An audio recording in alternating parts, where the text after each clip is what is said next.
Abram suas Bíblias em Marcos, Evangelho segundo escreveu Marcos. Queria falar um pouco essa noite sobre o Getsêmani. Então nós vamos ler em Marcos e depois nós vamos ler em Lucas. Marcos capítulo 14.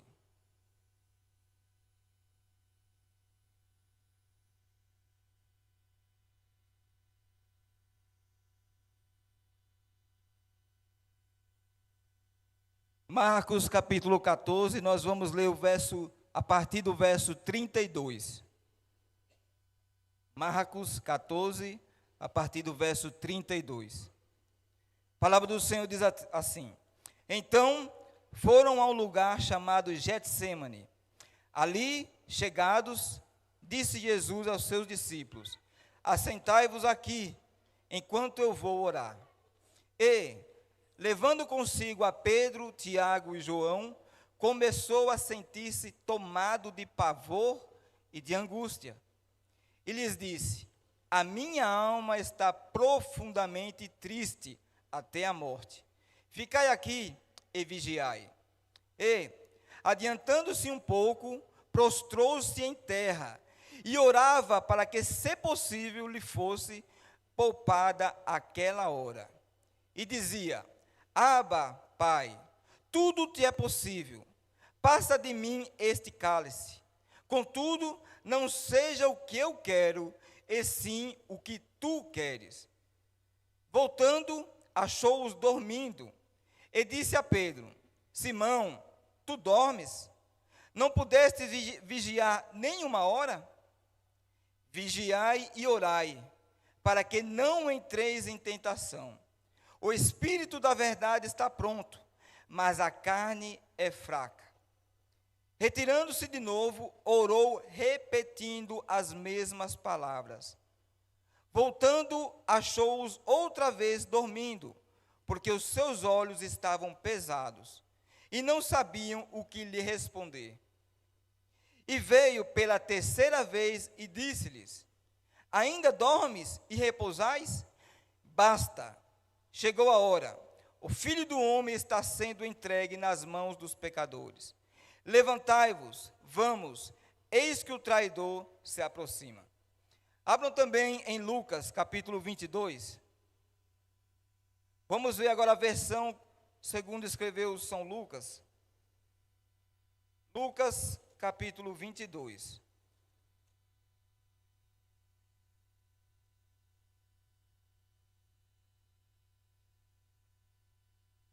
Lucas capítulo 22, nós vamos ler a partir do verso 39.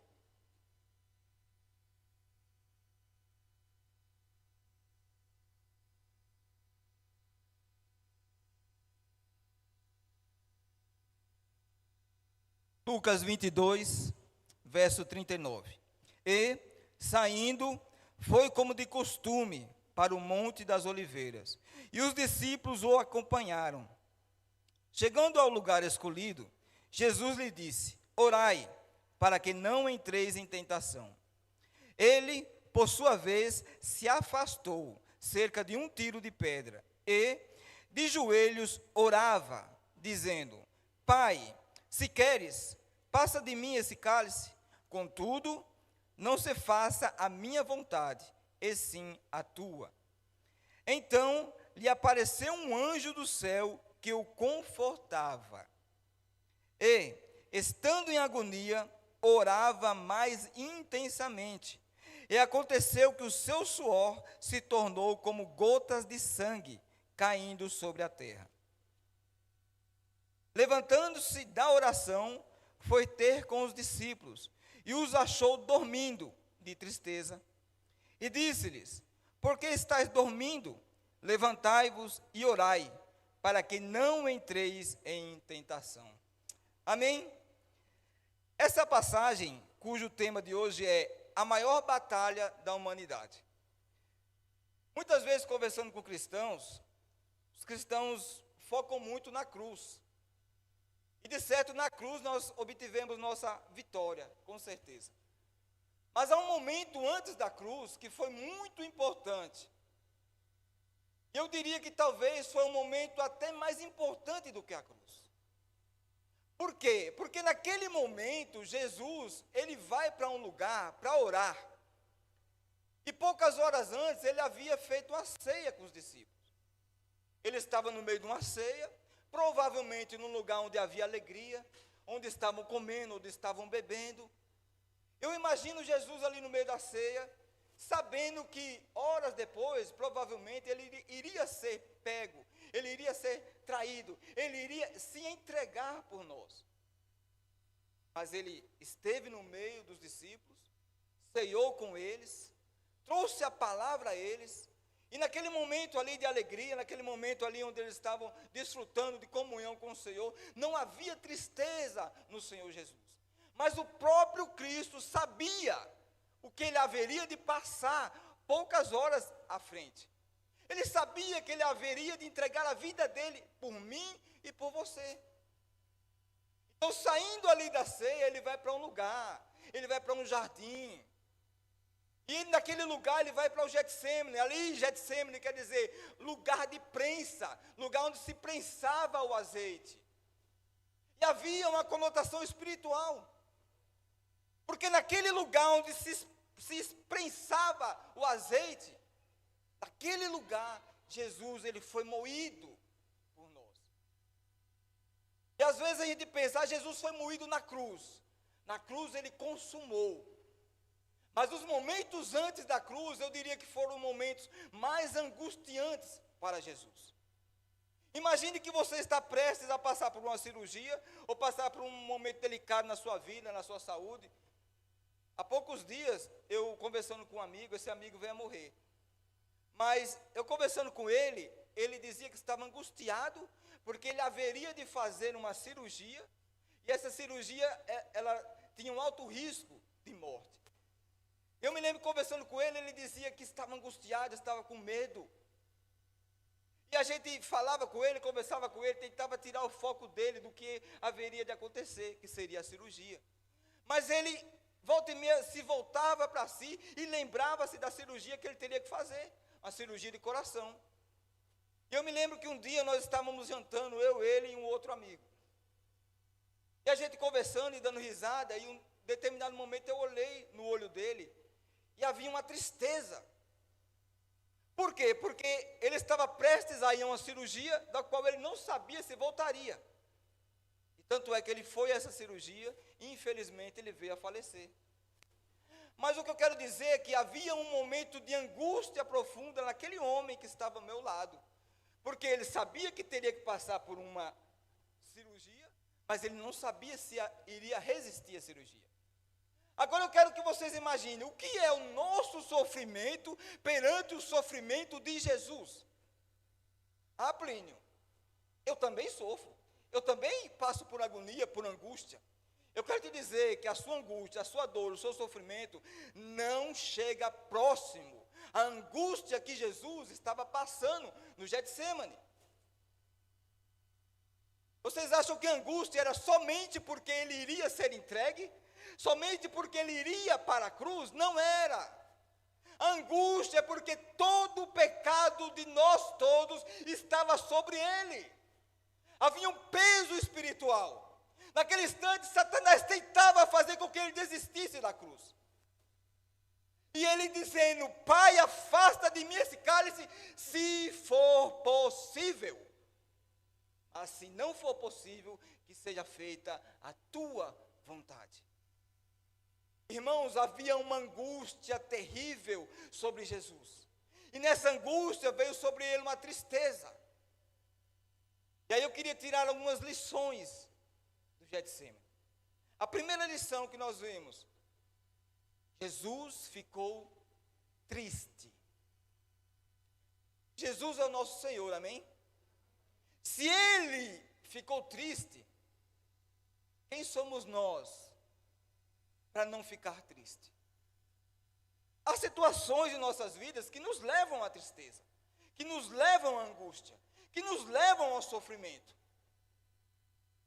Mas o mais importante de tudo é que no meio da angústia, no meio da tristeza e do peso espiritual que havia sobre Jesus, Ele não desistiu de você.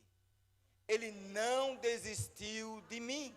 Ele não desistiu da humanidade. Por isso eu digo que o tema dessa noite é a maior batalha da humanidade. Foi cravada no Getsemane. Há uma importância enorme de Jesus na cruz. Porque ali ele consumou, mas momentos antes ele decidiu. Decida você, no momento da angústia, no momento da tristeza, no momento da luta, não se entregar às astutas ciladas do diabo.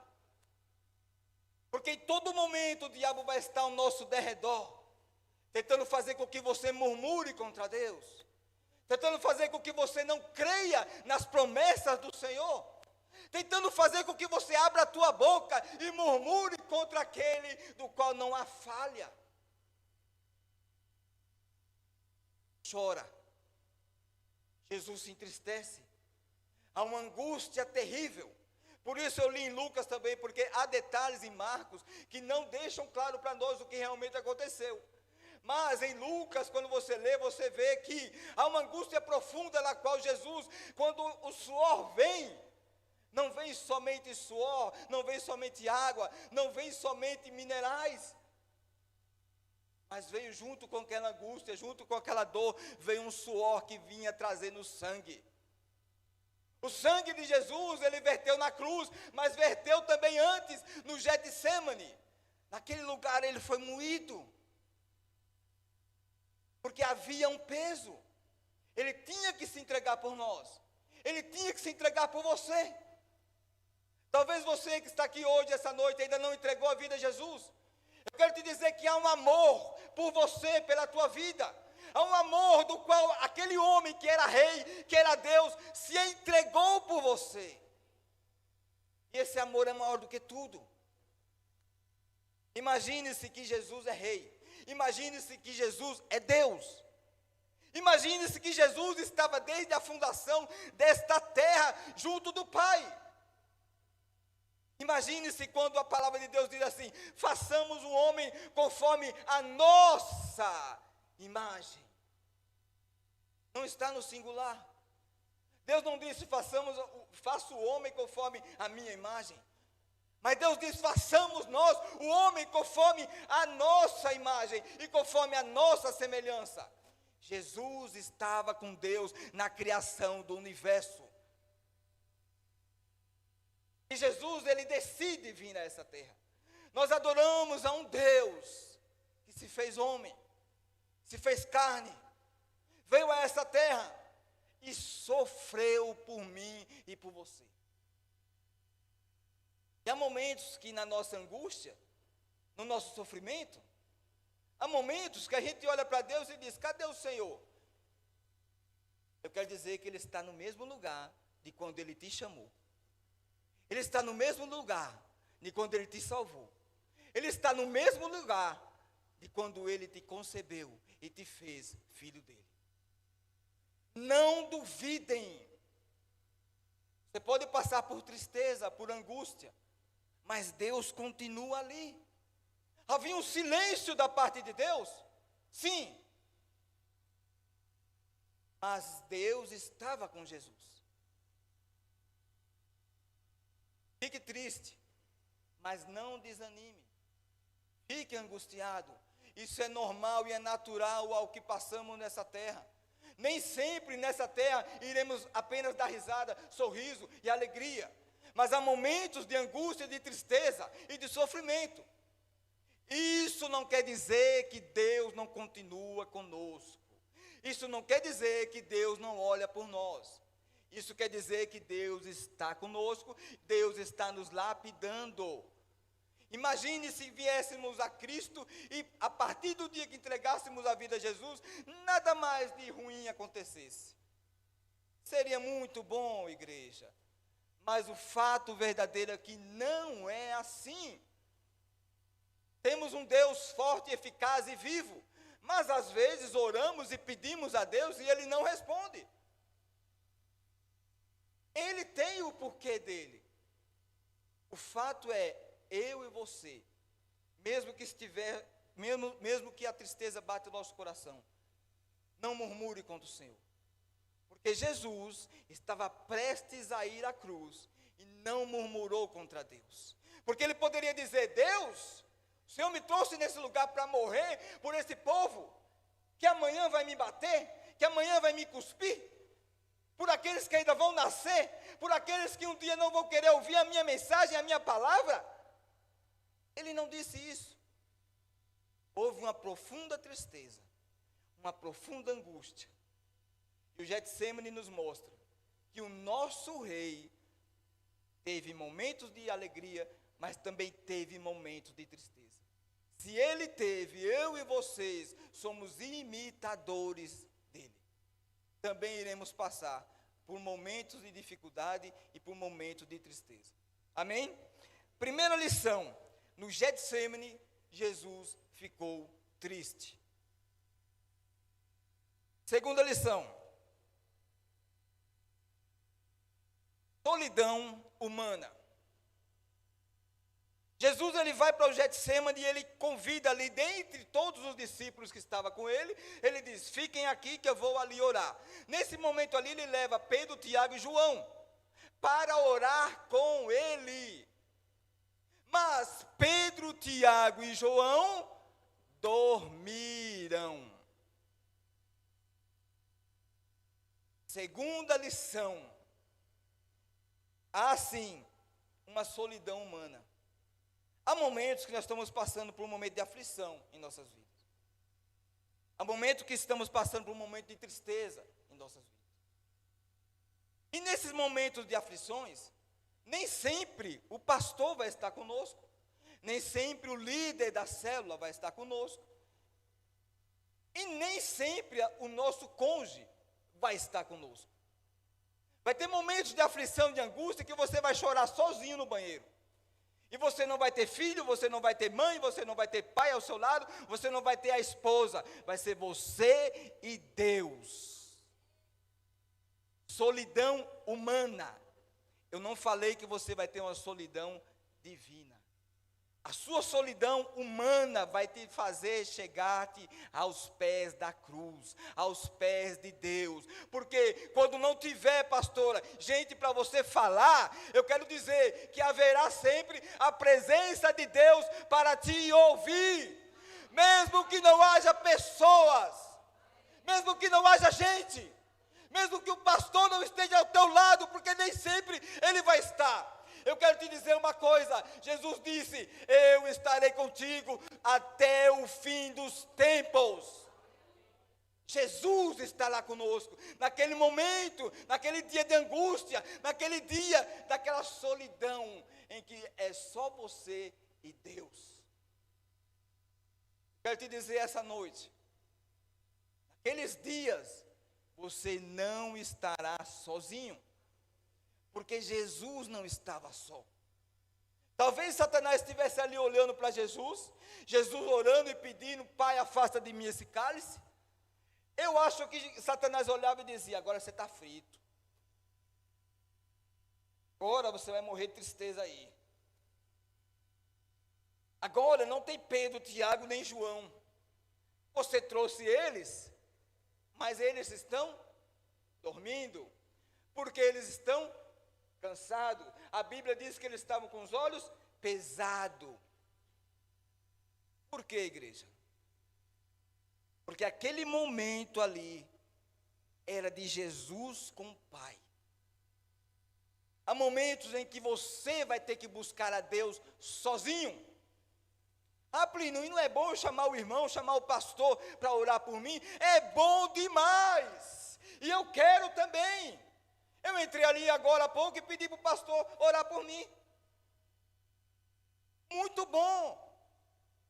Mas vai ter dias que não vai ter ninguém para orar por você. Vai ter dias que vai ser você e Deus. E aí cabe a você crer e acreditar que quando você abre a tua boca, Deus ouve. É só abrir a boca e falar? Não. É abrir a boca do fundo no meu coração, falar com Deus e ter certeza de que Ele te ouve. Ter certeza que Ele está contigo. Ter certeza que você está chorando, mas ele está ali. Porque Jesus estava ali triste. Mas em Lucas você vê detalhes. Você vê detalhe que no meio da tristeza, no meio da angústia e do sofrimento, anjo de Deus vinha para servir a Jesus. Eu quero dizer para você essa noite, anjos do Senhor estão à tua disposição para te servir. Por quê? Porque você merece? Não! Porque você é filho de Deus. Porque você entregou a alma, a vida a Jesus. Porque o Espírito Santo fez a obra em tua vida.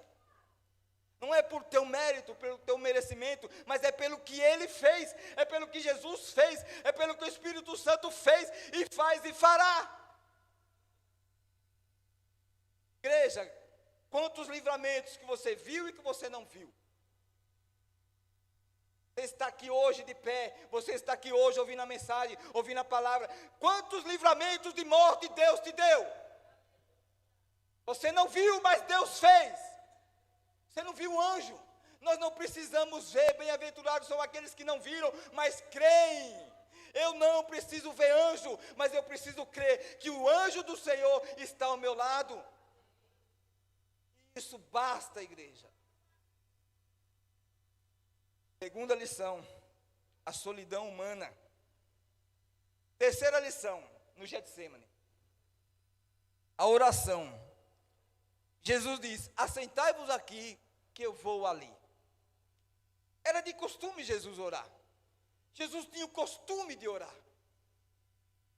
Eu quero te fazer uma pergunta essa noite. Você está tendo o costume de orar? Rotineiramente? Porque naquele dia da angústia ali, Jesus foi orar ao Senhor, sabendo que ia ter que passar pela cruz, mas ele buscou ao Pai em oração. E ele foi persistente. O que eu quero dizer para você essa noite? Às vezes oramos a Deus. E às vezes queremos a resposta no outro dia. Mas eu quero dizer para vocês que nem sempre essa resposta que você quer, ela vem. Há momentos que oramos ao Senhor, 1, 2, 3, 4, 5, 10 vezes, 1 ano, 2 anos, 3 anos, 4 anos. E quando a resposta não vem? O diabo vem no teu ouvido e diz: para que tu está orando? E a dúvida, a semente da dúvida que o Satanás joga em você começa a crescer. Porque você começa a achar que você orou e você não é digno de Deus responder a tua oração. Eu quero dizer que há um momento para tudo. Jesus, sendo filho de Deus, sendo Deus também, ele ora. E a Bíblia diz que por 3 vezes ele retorna aos discípulos. E ele encontra os discípulos o quê? Dormindo. A Bíblia diz que ele foi, orou, voltou. Ele foi, orou, voltou. Foi, orou novamente. Ele não desistiu da comunhão com o Pai, mesmo que o Pai não dissesse nada a ele. Ore, igreja, 1 ano, 2 anos, 3 anos, 4 anos, seja quanto tempo for. Há pessoas que precisam ser salvas na tua família e você desistiu de orar? Por que desistiu? Eu quero dizer que Jesus não desistiu de você. Muitos que estão aqui, outras pessoas pagaram preço por vocês. Pagaram o preço da oração, o preço do jejum, o preço de levar a palavra até você. E quantos zombaram do Evangelho? Eu estou pregando aqui, mas quantas vezes eu zombei do Evangelho quando o Gisele ia pregar para mim? Porque eu não queria a palavra de Deus. Porque eu sabia que no dia que eu viesse para o Senhor Jesus, eu teria que abandonar o que eu não queria abandonar. Eu sabia que eu teria que deixar algumas práticas. E a nossa carne não quer.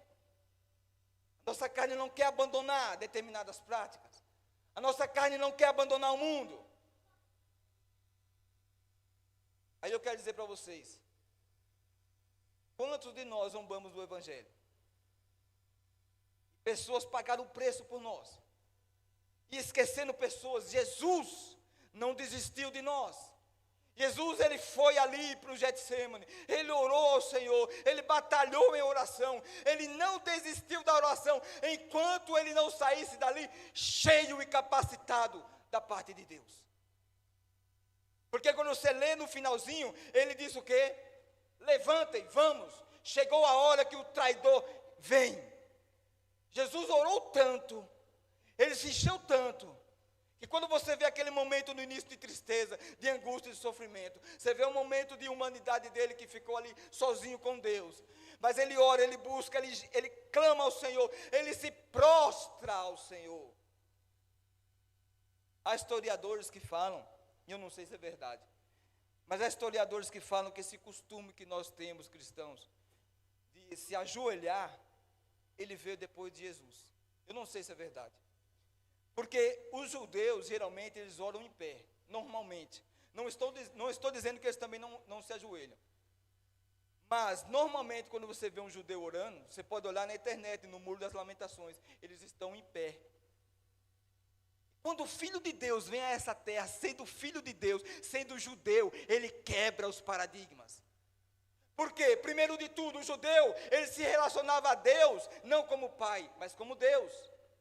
Jesus, quando vem, ele se relaciona com Deus como? Abba, Pai.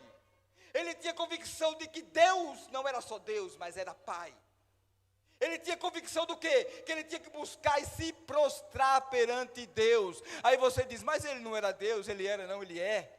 Mas ele teve que se prostrar, se ajoelhar. Eu não sei que eu não estava lá, mas eu imagino que Jesus se deitou no chão, eu imagino que Jesus chorou, eu imagino que Jesus ali clamou pelo Senhor, eu imagino que ele se prostrou, porque a Bíblia diz que ele se prostra. Você já se prostrou? Já se prostrou por aquele da sua casa que está precisando da salvação? Já se prostrou por aquele que você pregou a palavra e te deu um não? Já se prostrou pela tua família, pela tua casa, pelos teus filhos? Já se prostrou a Deus pela salvação de outro? Eu quero te dizer essa noite que Jesus se prostrou pela salvação tua. Você tem a oportunidade de ser salvo, porque um dia um homem que é Deus se prostrou. Quando ele se prostra, ele não se prostra por ele. Talvez a gente olhe e imagine, não, ele se prostrou porque ele estava precisando de ajuda, não. Ele se prostrou para continuar firme no propósito que Deus havia estabelecido para ele. Há um propósito para tudo. E o propósito de Jesus, ele foi cumprido. No Getsêmani houve uma grande batalha pela minha e pela sua alma. Estamos aqui hoje, estamos glorificando a Deus hoje, por causa de Jesus. Ele enfrentou o que teve que enfrentar no Getsêmani. Ali ele foi moído, a certo ponto que o suor veio sangue. Imagine que Jesus, ele começou a entregar o sangue dele por você, antes da cruz, no Getsêmani. O sangue dele começou a verter e a sair dos poros dele, por você. Você sabe que amor é esse? Não estamos aqui para murmurar contra Deus, mesmo que a dor bata, mesmo que o sofrimento venha, mesmo que a angústia venha, mesmo que a tristeza bata, continue confiando no Senhor. E na terceira lição do Getsêmani, Jesus orava e voltou, orou e voltou, e quando ele chega, ele diz o que para os discípulos? Vigiai e orai, porque o espírito está pronto, mas a carne é fraca. Ele vem do momento dele, de angústia dele, e ele conforta o outro. Ele vem do momento de dor e de sofrimento e de angústia, e ele conforta o outro com a palavra. Esse foi o nosso Senhor Jesus, este é o nosso Jesus, esse é o Rei a quem servimos, é o Deus a quem adoramos, é o Deus a quem buscamos. Volta e meia eu entro na internet e eu vejo algo que, eu ver aquele vídeo, eu me emociono. Tem vários vídeos mostrando o sepulcro de Jesus. Você pode olhar na internet. Quem vai ao sepulcro de Jesus, ali em Israel, está escrito em cima, ele não está aqui. e o sepulcro está vazio. Igreja, nós servimos a um Deus que está vivo. Não é feito Maomé, não é feito Buda que está morto, não é feito Confúcio, mas nós servimos a um Deus que está vivo, e a Bíblia diz e garante que Ele está à destra de Deus. Igreja, você serve a um Deus vivo, e Ele disse que onde houverem 2 ou 3 reunidos no nome dEle, ali estaria Ele. Eu não vejo, mas eu tenho certeza que Ele está no nosso meio nessa noite. Eu tenho certeza. A oração que você precisa, a oração persistente, a oração de busca, a oração que se prostra perante o Pai. Mas não desista da oração, igreja. Essas são as lições que eu queria trazer essa noite, sobre o Getsemane. E a 4ª lição, Jesus, ele ficou triste, ele se angustiou, teve momentos de solidão, ele orou.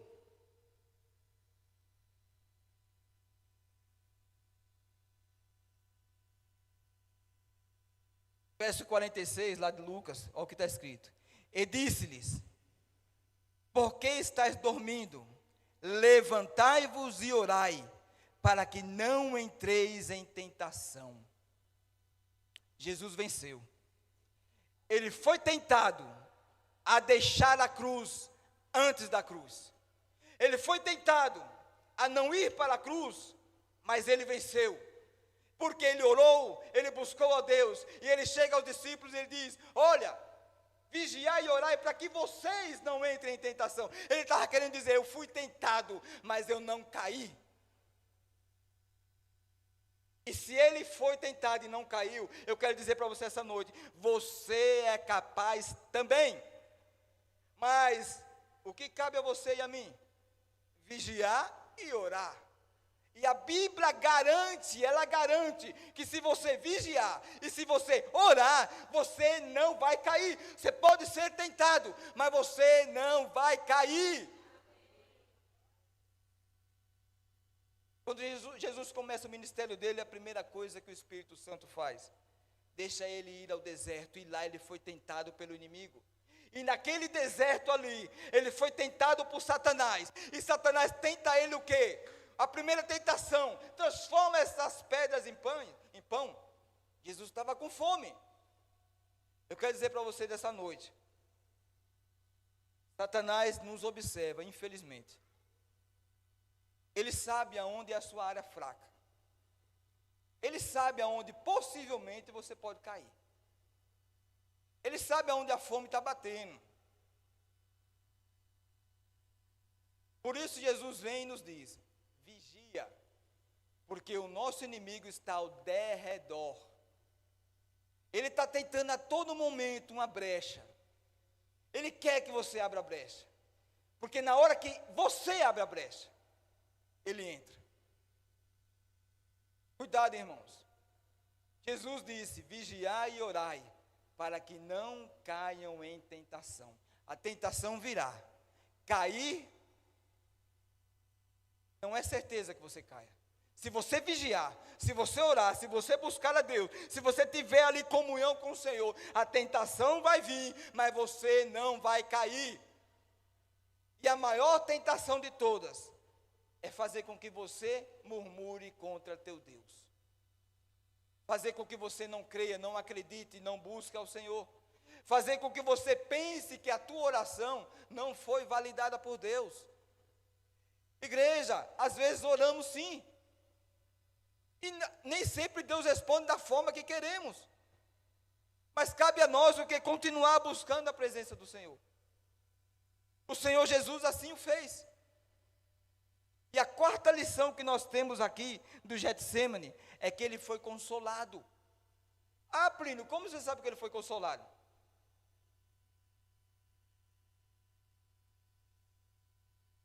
Jesus foi consolado porque ele se levanta, ele deixa de chorar, ele tira a tristeza do rosto, ele se volta para os discípulos, ele levanta os discípulos e ele diz: levanta-te, o meu traidor está vindo.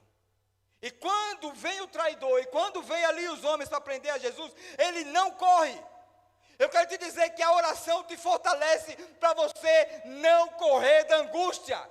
A oração te fortalece para você vencer a angústia. Jesus venceu por quê? Por causa dos momentos de comunhão que ele tinha com o Pai. Então, quando a tentação, quando a cilada, quando os soldados chegam até ele, ele já estava de pé, preparado para enfrentar. Eu digo a você, você vai enfrentar todas as lutas de pé, porque é Ele que te fortalece, é Ele que te levanta, é Ele que está ao teu lado. E operando Deus, quem impedirá? Eu quero dizer para vocês, não há poder maior do que o de Deus. Há pessoas que pensam, pastor Felipe, que o diabo é o inimigo de Deus. Não tem inimigo para Deus. Não tem ninguém que se assemelhe a chegar a próximo a Ele, de dizer, eu sou teu inimigo. Porque nada nem ninguém pode contra Deus. Satanás é nosso inimigo. Mas Deus não há inimigo para Deus. Porque Ele está acima de tudo e de todos. Esse é o Deus que você serve. E quando Jesus se levanta, ele vai, pega o discípulo e diz, levanta vocês também. Ele está querendo dizer o quê, Léo? Ele está querendo dizer, eu estou preparado. Você vai estar preparado para tudo que vier contra você. Quando você se dedicar ao Senhor, na busca por Ele, se prostrando por Ele, é quando você se prostra por Deus, mas aí você levanta dali e enfrenta o inimigo, é de pé, você se prostra para o Senhor, mas Ele te levanta dali e você enfrenta Satanás de pé, crendo na vitória, porque quando Jesus diz, levanta vocês daí, Ele está querendo dizer, eu já estou de pé, para enfrentar o que eu tenho que enfrentar. Você será capaz também. Eu estou dizendo aqui, não são palavras para abrir o seu coração, para esforçar você a crer e acreditar. Eu estou falando o que eu creio. É Deus que nos fortalece. É Deus que nos levanta naquele dia de angústia. É Deus que nos dá força para enfrentarmos o diabo. Enquanto estamos aqui, ele está tentando contra nós. Mas o mais interessante de tudo, é que a Bíblia diz que ele ruge, irmão, como leão. Mas ele não é leão. Ele é apenas um imitador barato. O leão que servimos é o leão da tribo de Judá. Esse é poderoso. Esse é poderoso. Por mais que o imitador tente rugir contra você para tentar lhe trazer medo, eu quero dizer para vocês, Jesus é mais poderoso do que tudo. E Ele se entregou por nós. Quando aqueles homens vêm para prender Ele vai e Ele levanta a mão. Aqueles homens perguntam, quem é Jesus? Ele diz, sou eu. Ele não corre, Ele não foge, Ele não vai para detrás dos discípulos, Ele vai para frente. Ele diz, sou eu a quem vocês buscam. Ele se entrega. Vocês servem a um Deus que se entregou por vocês. Se há alguém essa noite que não entregou a vida a Jesus, eu quero dizer a você, Jesus te ama e morreu por você. Jesus morreu por você. E você tem a oportunidade de ser salvo. E eu não estou dizendo aqui palavras para tentar lhe incomodar, não. Eu estou dizendo a pura verdade. Se você não entregar a vida a Jesus, você não vai ser salvo. Tem que haver entrega, e essa entrega é pública. Porque quando você entrega publicamente, você está dizendo ao mundo e está dizendo a Satanás, eu creio naquele que morreu por mim na cruz. Louvor, pode vir. Ministério de louvor. Levante-se, igreja. Eu quero que você se levante agora, e eu quero que você creia. Assim como Jesus, ele acreditou, ele levantou daquele lugar, ele foi de frente aos soldados que iam prender a ele. Ele podia num sopro acabar com aqueles homens, mas naquela hora, naquele instante, naquele momento de angústia, Jesus ainda fez um milagre. O soldado Malcolm chega perto de Jesus E Pedro saca a espada e arranca a orelha. E Jesus, naquele momento, sendo entregue, ele se entregando, ele ainda se abaixa, pega a orelha de Malcolm, coloca no lugar e restaura o ouvido daquele homem. Eu quero dizer, não há momentos em qual Jesus não possa fazer milagres. Todos os momentos são possíveis para Jesus fazer milagre na tua vida. Naquela hora de angústia, Jesus se abaixa, pega o ouvido, a orelha dele, coloca no lugar e faz um milagre. No momento improvável, não há momento improvável. Todos os momentos são momentos para Deus fazer um milagre na tua vida. Deus continua fazendo milagres, ontem, hoje e eternamente. Eu quero dizer para vocês, continue acreditando, confiando e crendo naquele que morreu por vocês. Amém?